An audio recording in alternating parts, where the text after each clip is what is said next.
Кейде күніміз полный неудачный өтіп ай-яй-яй деп жататынымыз бар я. Кейбіреулердің настроениясы түсіп кетеді, бірақ бүгінгі видеодағы адамдармен болған сәтсіз жағдайлардың алдында сіздердікі ерунда болып қалады десемші. Мысалы, не мынау енді? Не мынау? Басқа тышатын жер таппады ма? Сәлемсіздер, мен Диана Q. Өздеріңіз Инстаграмда да, Ютубта да қоймай сұрап кеттіңіздер. Диана, күлкілі видео жасашы деп. Ал қалауларыңызды орындадым, бірақ қатты күлмеуге тырысыңыздар я. Не дегенмен күлме досқа келер басқа деген нәрсе бар ғой. Ал кеттік олай болса. Бұл ұлдарға көбірек таныш жағдай. Ұлдар, кейде парикмахерге маған осындай қылып қырқып беріңізші деп барған кездеріңіз болған ба? Қазір көрсететін жігіт, бірақ екінші олай жасамайтын болды. Парикмахерге осы суретті көрсеткен и оның шашын қалай қырққанын қарасаңыздаршы. Түсіндіңіздер ме? Бұл жерде не дұрыс емес? Бала әшейін видеоны паузаға қойып қойғанда и көрсеткен осылай қырқып берші деп. Бірақ парикмахер болса үш бұрышты знакпен қосып тұрып қырқып қойған ғой. Бірақ мына баланың прическасына қарағанда нормия.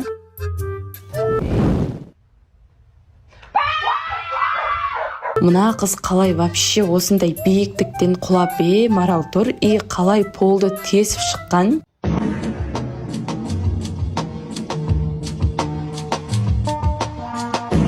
Қазір ғана емес, тіпті бұрынғы заманның адамдарында да сәтсіз күндер көп болған. Оларда вообще біздікінен де бетер десем де болады. Мысалы, мына скелет, яғни уже өлген адамның сүйегі басына тас ұшып кетіп, ұрылып, осы жердің астына кіріп кетіп қайтыс болған. Бұл еркектің сүйегі 2018 жылы табылған. Так что кейде төй бүгінгі күнім жаман өтті деп жатсаңыздар, осы фотоны еске алыңыздар.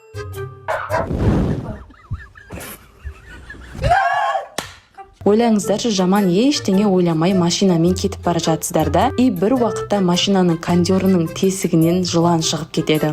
Ой, сұмдық я. Дәл осы жағдай 2017 жылы осы әйелде болды. Ол машинаны айдап кетіп бара жатып, жолда кондер қосады. И тура сол уақытта тесіктен жылан шығып әйелдің қолына орала бастайды. Бақытқа орай әйелге ештеңе қылмады, бірақ машинаның ішіне жұмыртқа тастаған болса не істеймін деп қорқып біраз уақыт көлігіне отырмай жүріпті. Ал мына фотода не бір түрлі болып тұр, кім табады? Тура жылан өзінің жұмыртқаларын қорғап жатқан сияқты я. Бірақ жұмыртқа тауықтікі. Тауықтардың егесі жұмыртқа жинап жүріп, дәл осы сәтті көрген екен. Қызық, жылан кетіп қалды ма екен, или ақыры жұмыртқалар жарылғанша қорғап жатты ма екен? Енді именно жануарлармен болған сәтсіз жағдайларды көріңіздер.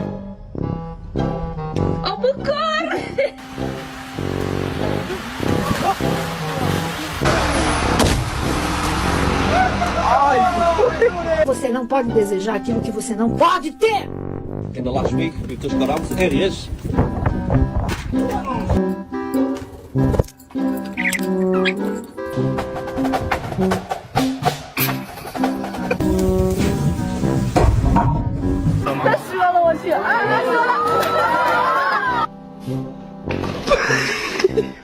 Кейде магазиннен бірдеңе сатып алсақ, ішіндегі зат суреттегідей болмай шықса, настроениямыз түсіп кетеді я. Бірақ мына Спанч Бобтың мороженое ше. Бұны сатып алған бала, вау, Спанч Бобты жақсы көрем, соның мороженейін жейтін болдым деп әрең мамасынан ақша алып сатып алып еді. Іші быт-шыт болып шықты. Жылап жіберген шығар я. Ой бай, мына фотоға қарап, экранның ар жағында мен шаршап кеттім. Қалай құлап қалғанын қойшы, бірақ қашан жинап бітеді енді бұның бәрін. Ой, боларыс болды ғой, бәрі бір тазалаймыз ғой деп бір осылай жұмыртқаның үстінде сырғанап ойнап алу керек еді я.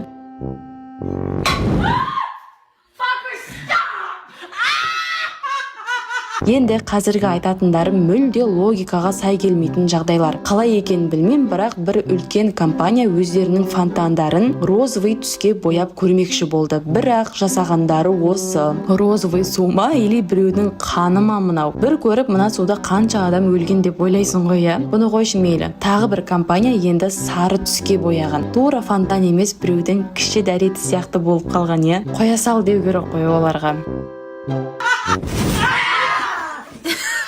Instagramda барлығы керемет фотоларын салады. Бірақ сол фотоны түсіргенде не болғанын көрсетпейді. Тура осы әдемі суретте құстар қызды қатты шошытты. Сонда да әдемі фото түсіріп үлгерген ғой. Еще ұялмай екінші фотоны да салып қойғанын айтсаңыздаршы. Көбісінің қолынан келе бермейді негізі. Просто қазір не болатынын қарап тұрыңыздар.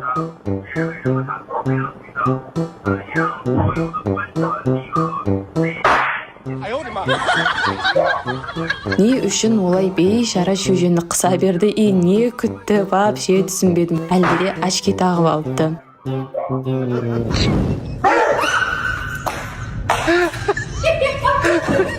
Туған күн жылына бір-ақ рет болатын маңызды сәттердің бірі. Жақында менің де туған күнім атак. Оған торт алып баратын адам кәдімгідей дайындалу керек. Торт әдемі болу керек дегендей. Бірақ мына еркек торт заказ бергеніне өкініп қалды. Ол кондитерге тортқа әдемілеп бақаның суретін салып беріңізші деген екен. Бірақ оның алғаны осы. Түсінбедім. Бақа қайда? Еркектің досы кейін осылай сәндеп қойыпты. Алдыңғыдан сәл де болсын жақсы шыққан, я? Ал сіздің туған күніңізде осындай торт әкеп тұрса, қандай сезімде болар едіңіз? Сіздерде қандай неудачный түй деп қалған сәттер болған? Ұялмай комментарийге жаза беріңіздер, бәрін оқып шығамын.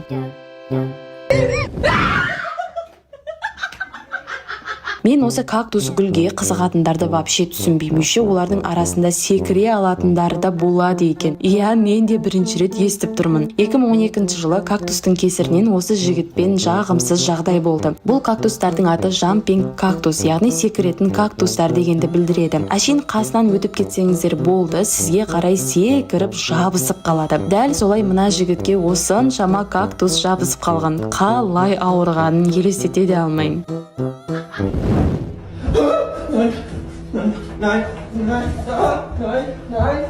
Тағы да жануарларға қараймыз, күлмеуге тырысамыз.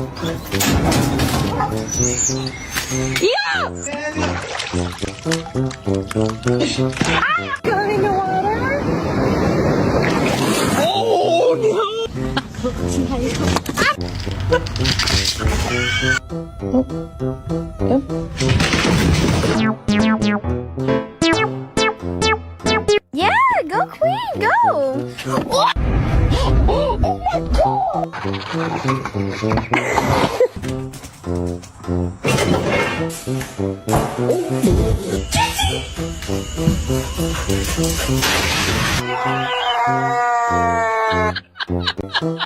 Магазиндерде сатылатын жылтырақтар өте көп, бірақ олардың кейбіреулерін вообще териге, тем более бетке тигізуге болмайды. Ал мына қыз өкінішке орай сондай жылтырақтардың бірін бетіне жағып, кейін немен жуса да кетіре алмай қалды. Қазір уже кеткен шығар деп үміттенеміз енді.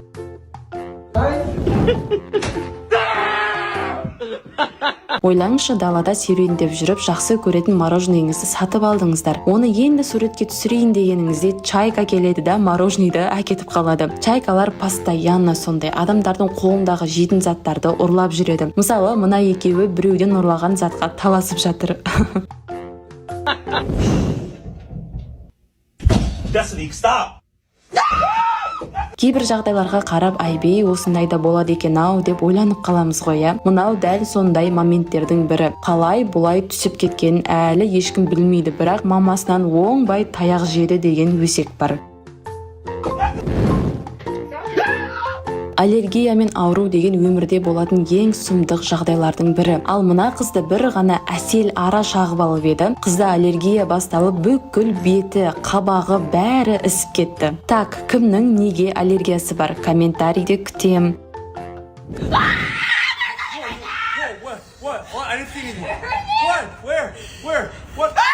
Түй, ал мына қыз болса мамасынан мышық асырайықшы деп әрең рұқсат сұрап алып еді, сөйтсе оның мышыққа аллергиясы бар болып шықты. Жылап мышығын қайтарып берген екен.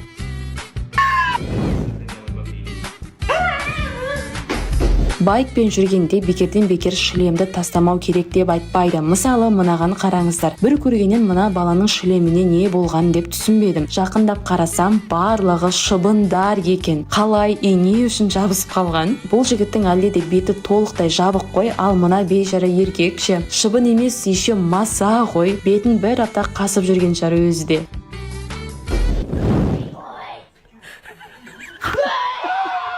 Кафеге барганда, любой жерге барып, ичинде музы бар напиток сатып алганда байкаңыздар. Осы фотодагыдай муздун ичинде таракан жүрмесин. Именно осы напитокты сатып алган жигит еще биразын ишип барып байкаган ғой. Так, иттер катты унайма, әлде мышыктарма? Бирок именно мышыктар кәдімгідей арамы болады. Шынымен просто мына фотоға караңыздар. Тура рисоваркага барып туруп үлкен дәретін сындырган ғой. Басқа жер таппады ма? Сосиска деп жеп койганда не болар еді? Ойлаудың өзі сымдық.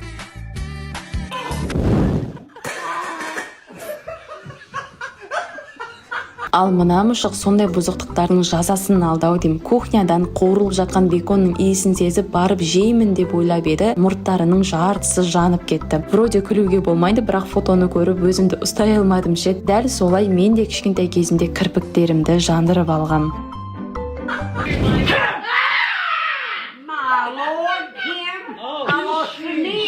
Кухняда бірдеңе пісіп жатқанда байқау керек. Кухняны жандырып жібермеңіздер тағы. Бірақ торт пісірем деп духовкаға телефонын қосып салып жіберу үшін не ойлау керек? Байқап қарасаңыздар, телефон әлі істеп тұр, еще қатты қызып кетті деген белгі шығып тұр. Почти пеште пісіп шыққан телефон ғой.